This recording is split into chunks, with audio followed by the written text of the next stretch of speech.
the best policy. Luca paused for a moment, catching his breath.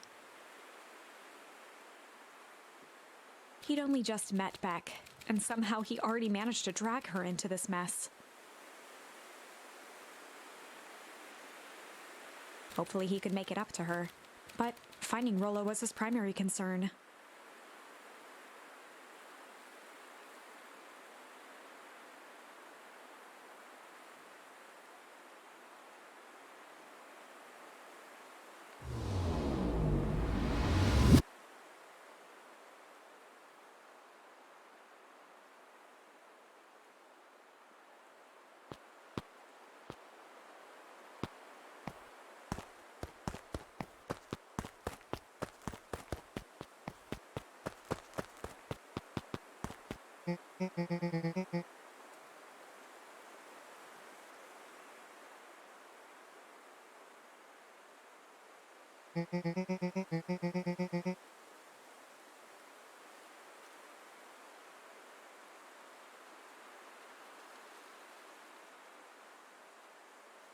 Roxy and Fitz looked drained. It was clear they'd spent all day searching.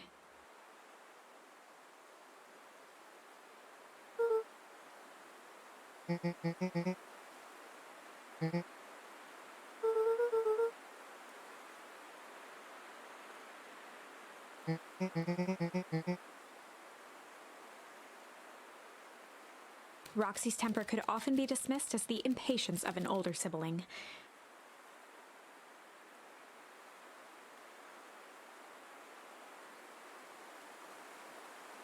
But this was the most intense Luca had ever seen her.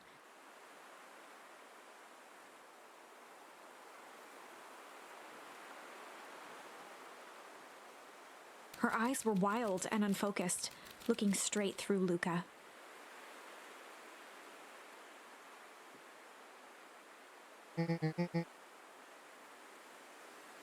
In a torrent of rambled words and tears, Luca broke down.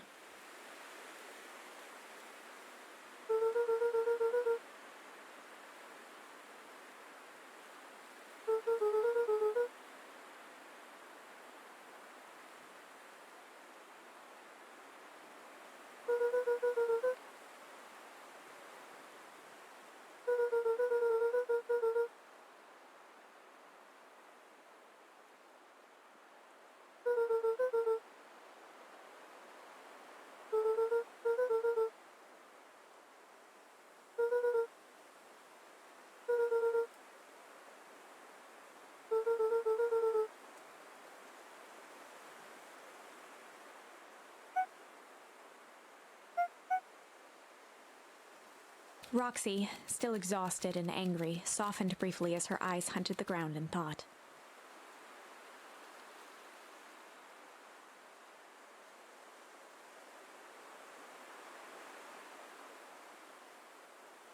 With a determined sigh, she looked up at Luca.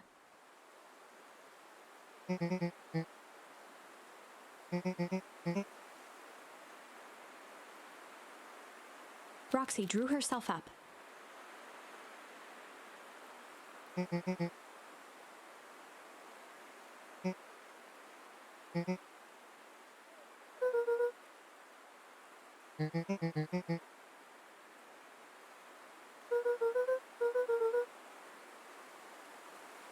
Roxy tried to think of the safest place to send Luca.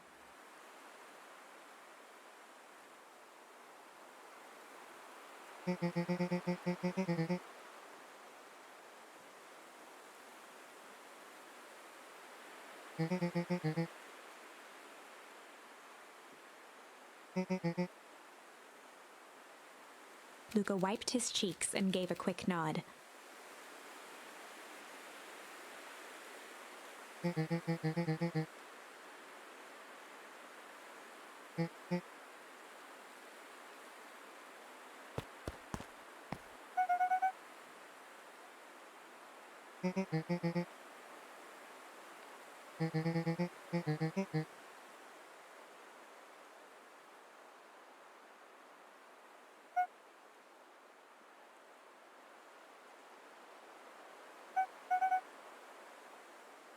Looking into the puddle, Roxy rubbed her arms to warm up.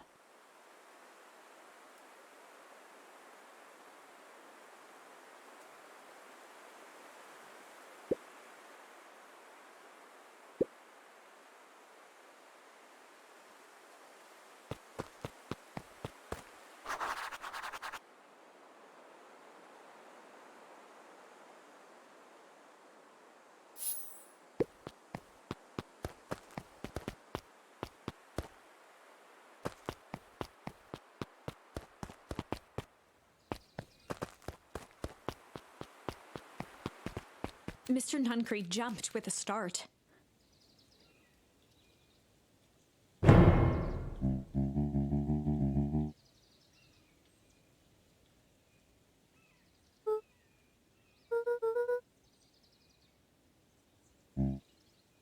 Luca motioned to the phone booth.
Mr. Nuncreed gently placed one of his substantial hands on Luca's shoulder.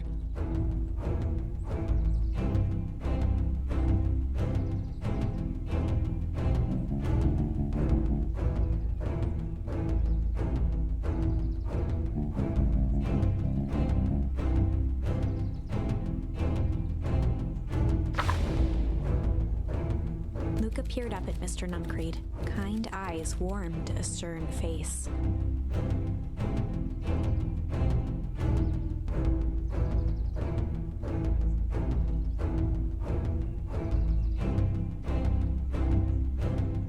There was a deeper emotion hiding beneath it all. It was subtle, but Luca could sense something eating away at him.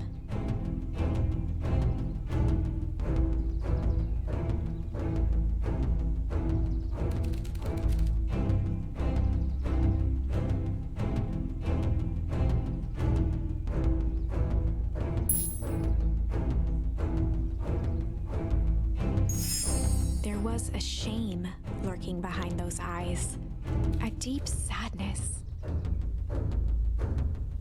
If Mr. Nuncreed was that worried about Rollo, maybe he could help.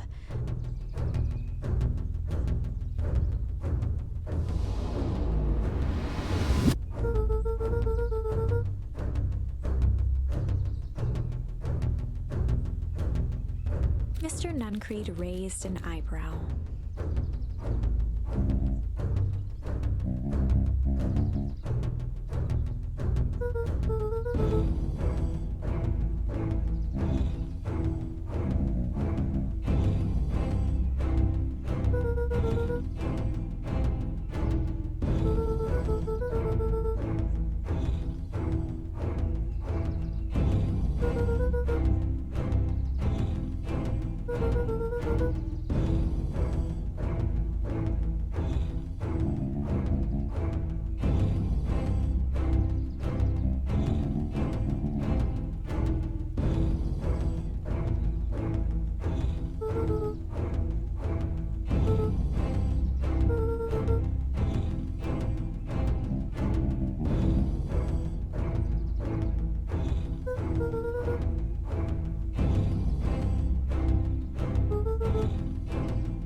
Mr. Nuncreed's shoulders slumped.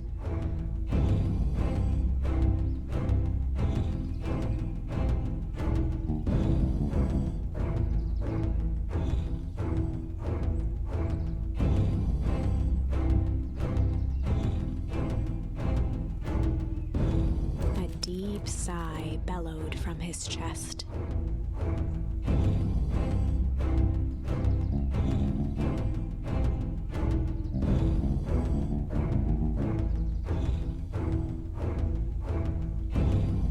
Luca attempted to take a step back, but Nuncreed's hand clamped down on his shoulder.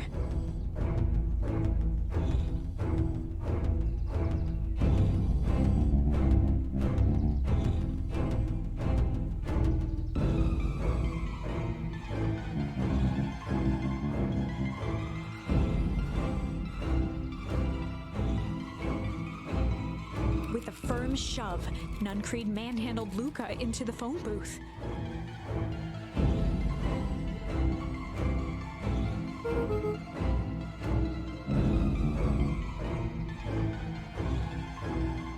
The door latched shut with a mechanical hiss.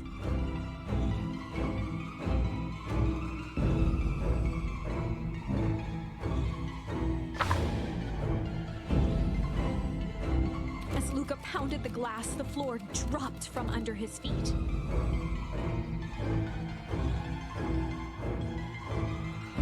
The inside of the phone booth was now a loose capsule plummeting at gravity's whim.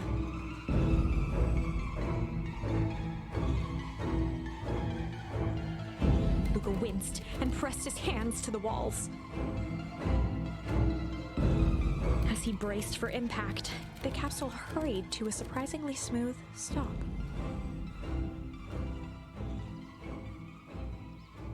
He felt a cold rush of air and opened his eyes with hesitance.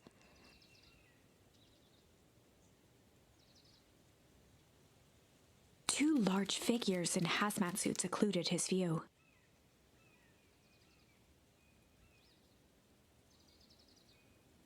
Luca heard the deep, resigned voice of Mr. Nuncreed over an intercom.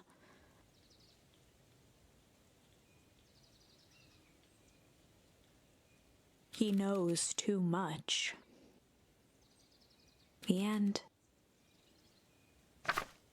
Wait, no. This isn't the end. I know there's still much more.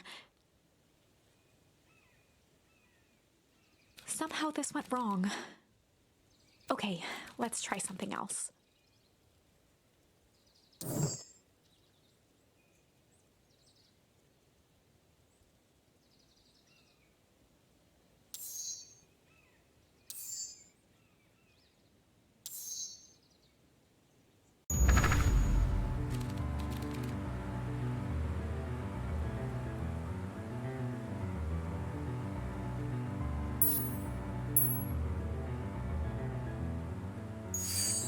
Well, time to bust out the strange.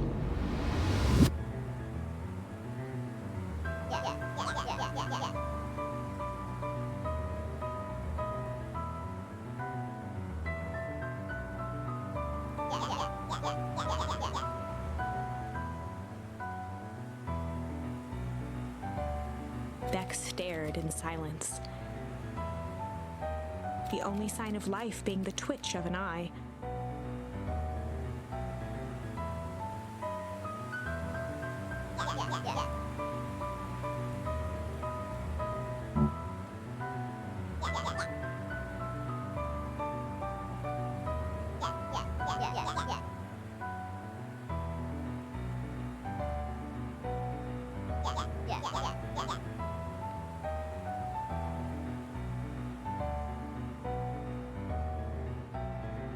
At the sight of Iggy taunting Beck, something in Lucas snapped.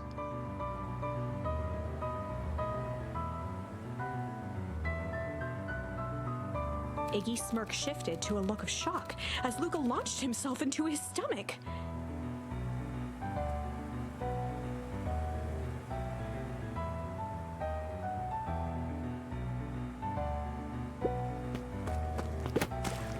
Iggy's clothes were drenched in the glowing ooze.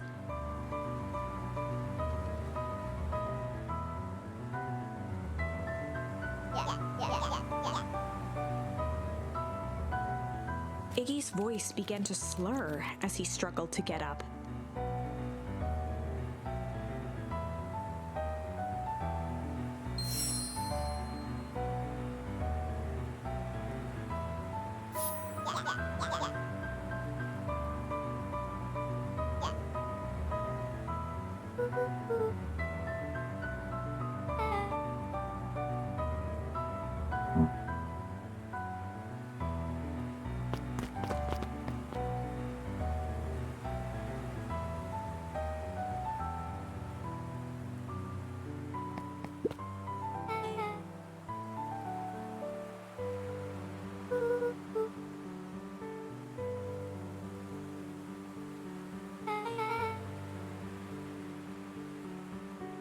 The person at the warehouse. This strange ooze and what it did to Iggy. Was Rollo caught up in all of this?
Beck glanced toward Luca.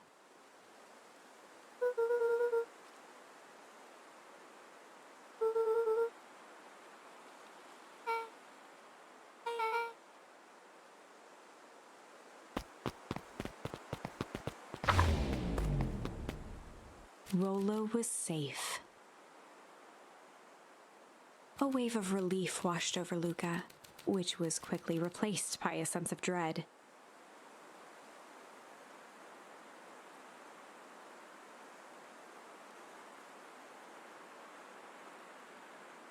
Gran is going to kill me. If he hurried, he might just make it home before sundown. Chapter 4. Our harvest awaits. Luca took a deep breath and gingerly opened the door, steeling himself for Gran's wrath.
Luca was alone. The house was empty.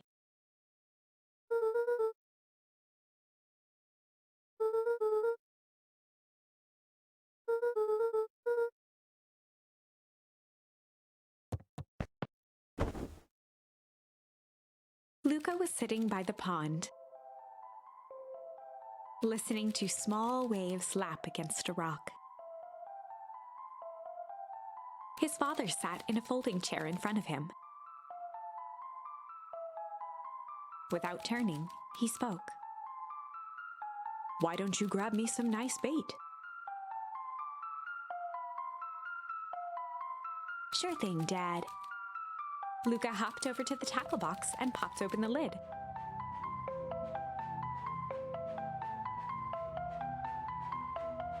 Inside was a rolling, buzzing mass. "We're fishing with bees?" Luca's father gave a warm chuckle.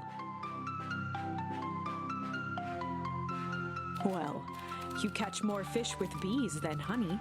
Pick us out a good one."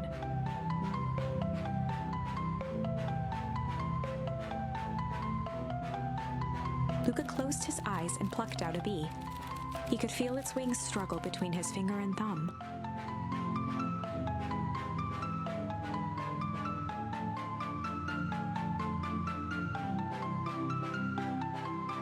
Holding it at arm's length, he hurried over. His father deftly baited the hook and examined his work.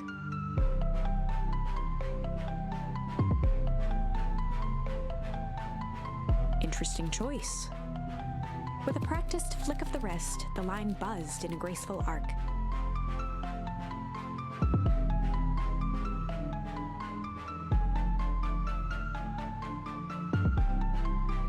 The water accepted it without a splash or ripple.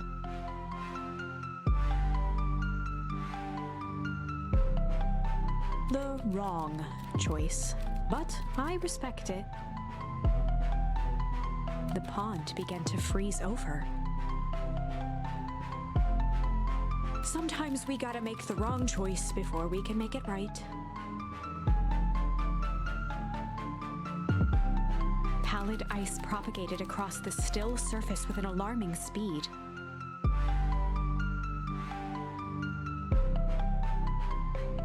Luca scrambled back as the ground beneath him turned cold.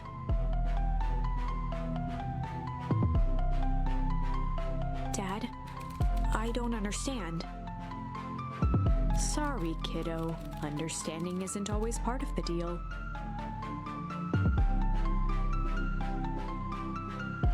The relentless ice shot through the fishing line toward his father. "Dad, look out!" His father casually wound the reel. "None of it's your fault, you know. Never was." "Dad, we have to go!" Luca grabbed his father's shoulders, trying to pull him away. "Please, you have to run!" The ice crackled as it spread across his father's hands. That's the thing about fishing, Luca.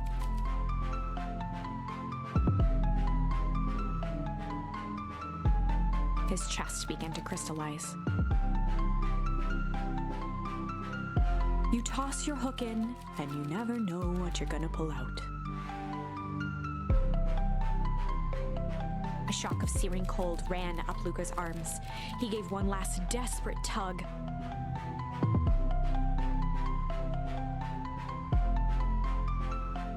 The chair tipped backwards in a single frozen mass.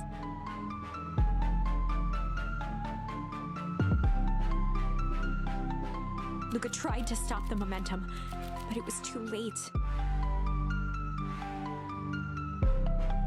He watched the icy form of his father slam into the hard ground, shattering into 1,000 pieces that crowded around his feet. "Dad, I don't understand. What does all this mean?" The gentle rustle of leaves was the only reply.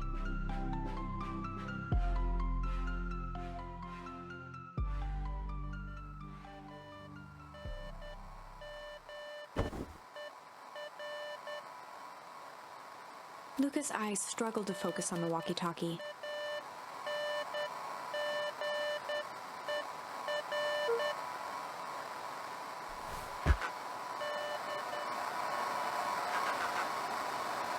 Faintly, he could hear Rollo amongst the noise.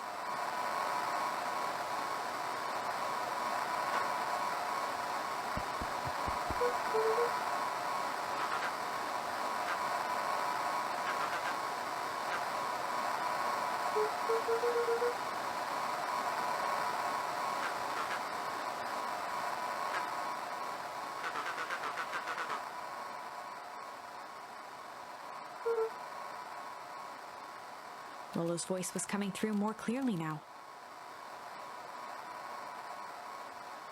But some words were still just static.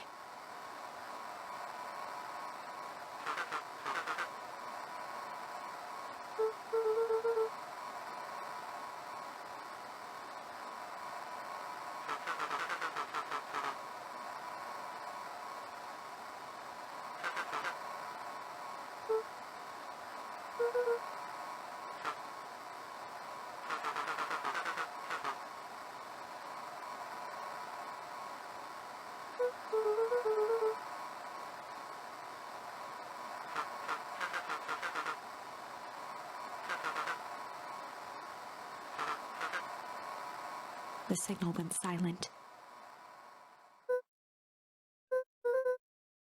Luca held still, waiting for a response. His pounding heartbeat marking the passage of time.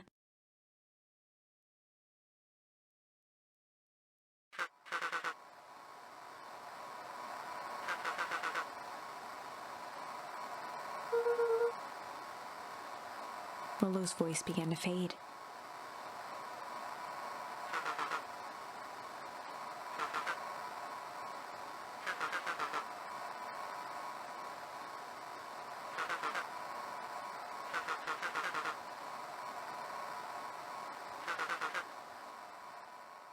With that, the signal died for good.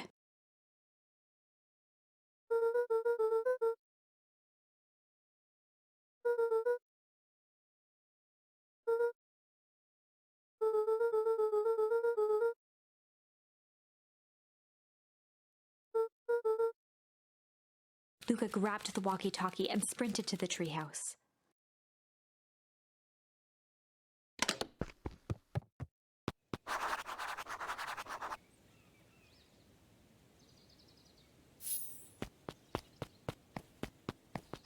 Luca heard a group of footsteps approaching.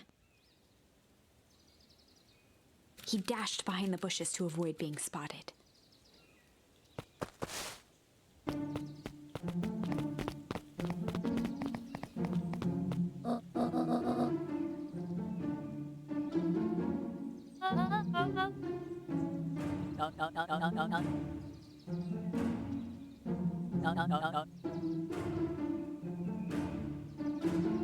Mr. Tolliver paused, shifting his eyes to one side.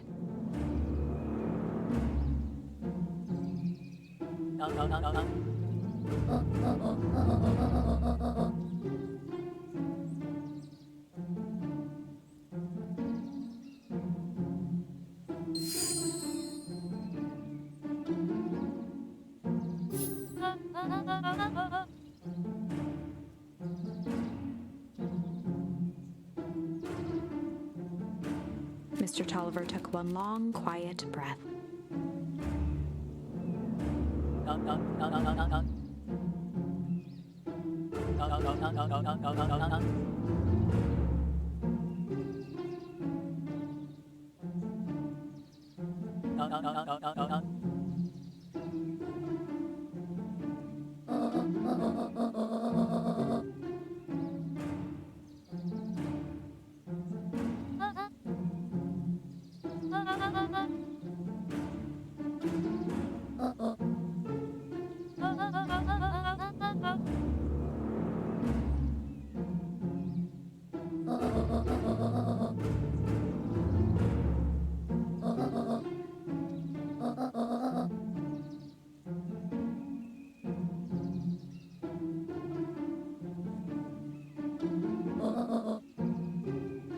three shared a determined look.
The two boys shared a mischievous grin.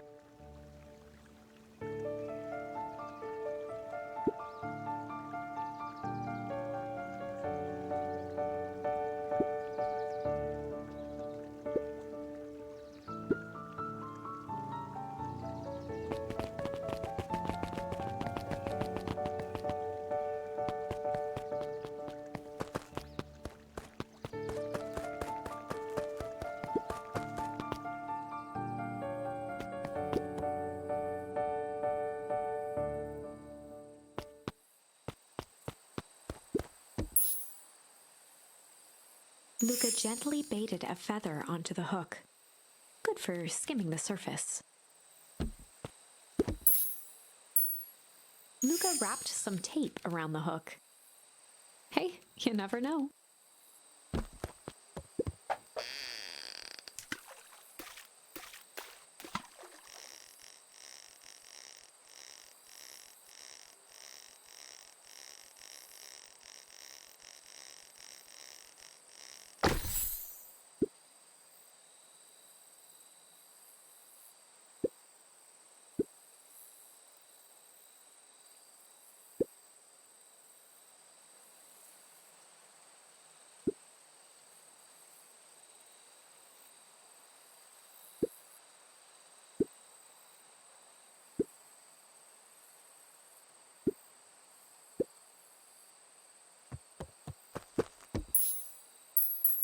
Luca placed a sinker on the line.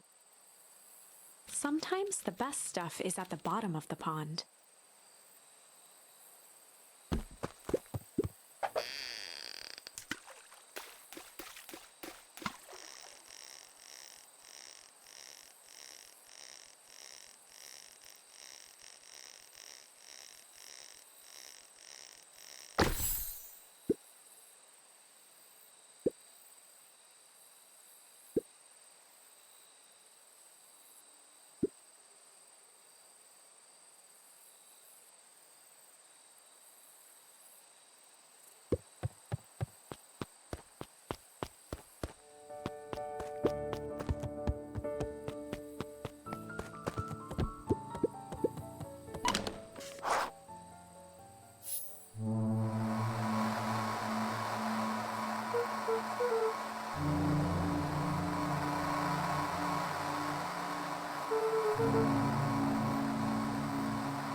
Luca could only see a cloaked shape behind the rocket.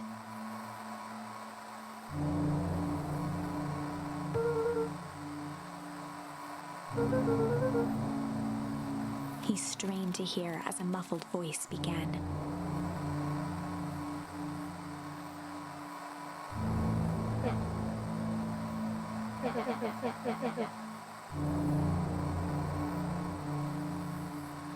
Fear gripped Luca's throat.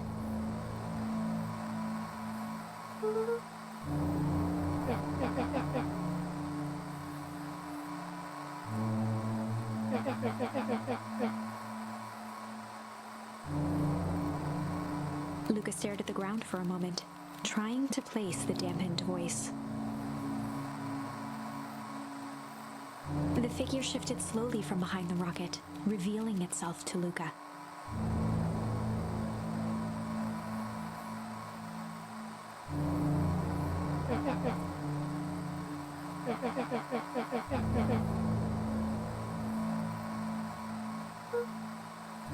Luca reached over empathetically. Iggy's tone jolted to dejected anger.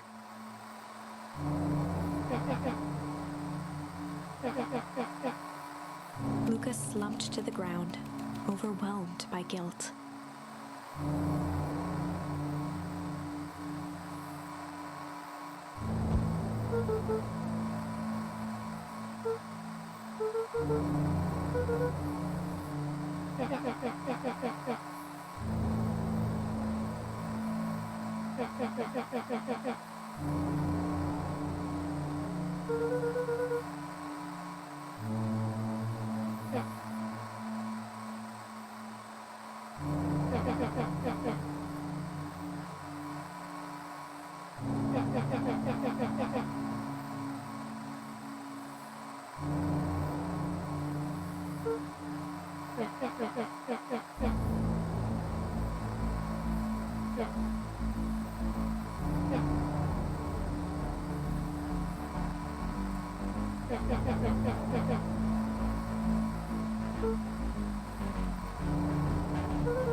Iggy slumped to his knees.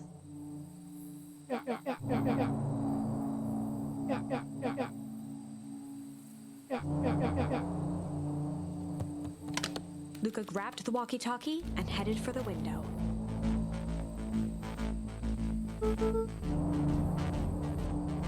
Luca and Iggy climbed up the back of the treehouse to its roof, where Rollo had constructed his MCDC.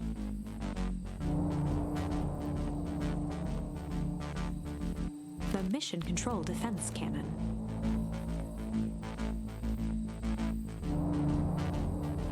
From behind the crowd of clipboards, William Kerr strode forward, a warm smile on his face.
Kerr's smile faltered.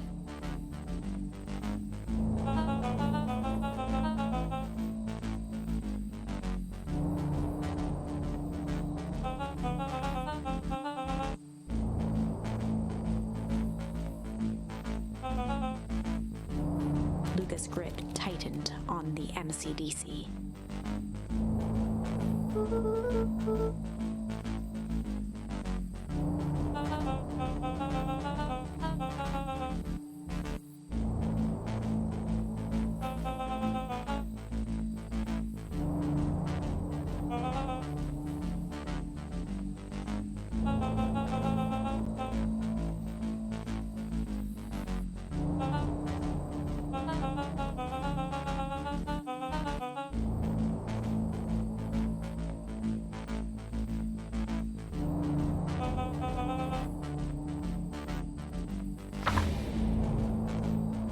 Luca's mind raced. He was caught in a trap. What do you do when there's no hope?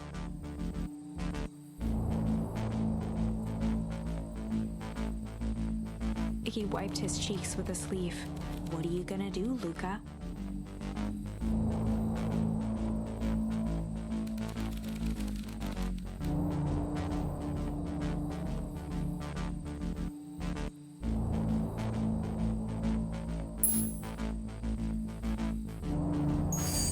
Luca drew himself up and decided to take the only option they had left. Fight. He swung the Mission Control Defense Cannon around, aiming it confidently at the smirking face of William Kerr.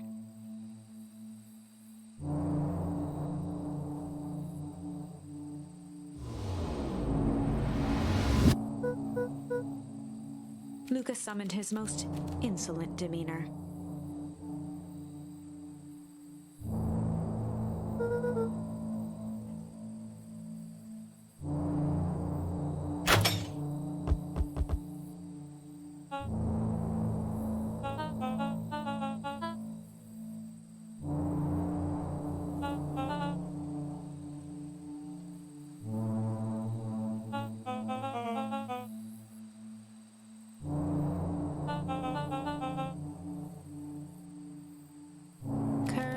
His back on the two boys.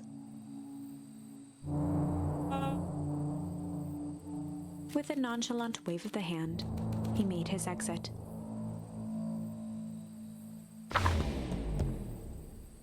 As the clipboards began to slowly advance on the treehouse, Luca looked to Iggy with resignation in his eyes. The end. That escalated quickly. Maybe discretion was the better part of valor here. Let's put a pin in this for now.